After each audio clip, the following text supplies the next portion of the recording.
Hey guys, welcome back to Voracious Living. Today's video is called The Brain Game.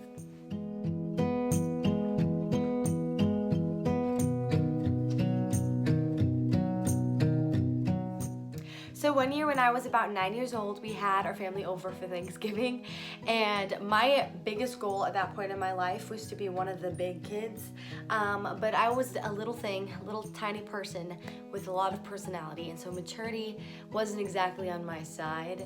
One evening, I was sitting with all the big girls in our room, and I felt so happy about that, and then they started to talk about how we had rearranged the furniture in our bedroom. And I was super proud of it because I finally got my own bed, and it was kind of a big deal to me. So of course I just all excited, super hyper, showing them everything that they didn't really care about, I'm sure, but I showed them. And that is when my sister made a comment that I didn't really like. She told them that she didn't like it that we had our own beds because it took up more space in the room and it invaded on her personal privacy.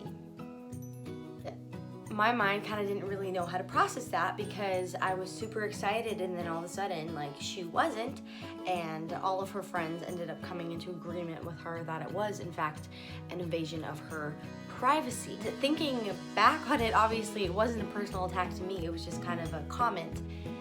But I made it so that in my mind then, it completely was a personal attack to me, and I took it very much to heart. And so it was kind of in that moment, all these thoughts started flooding my mind, and I was like, oh gosh, I'm a misfit, I will never be lovable. All of these crazy lies that had actually nothing to do with the actual situation. However, this wasn't just a one-time misread of the situation.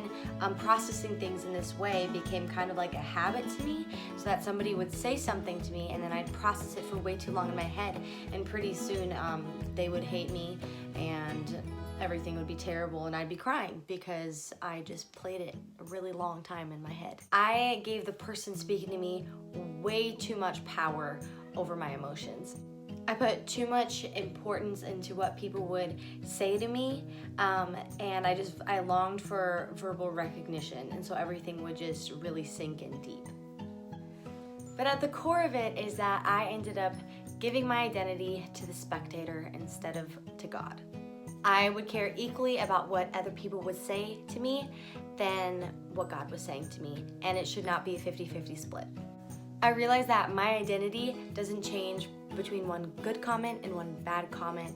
It always remains the same, guys, and that is that you are a loved daughter of God, and it is so amazing and it is so freeing, in that He delights in me and He delights in you. And once I realized that I was consistently loved by God all the time, people no longer carried so much power in my life. The way that I viewed myself personally changed significantly. If we constantly give the power of our emotions to people, we will constantly be disappointed, because people are not rocks, they're not our stability, but God is. So next time somebody says something to you that might rub you the wrong way, offend you, anything like that, just remember that your identity does not belong to the spectator, that what they say about you doesn't define you, and but what God says about you does. And God thinks you're pretty amazing, so. Thank you guys so much for watching this video.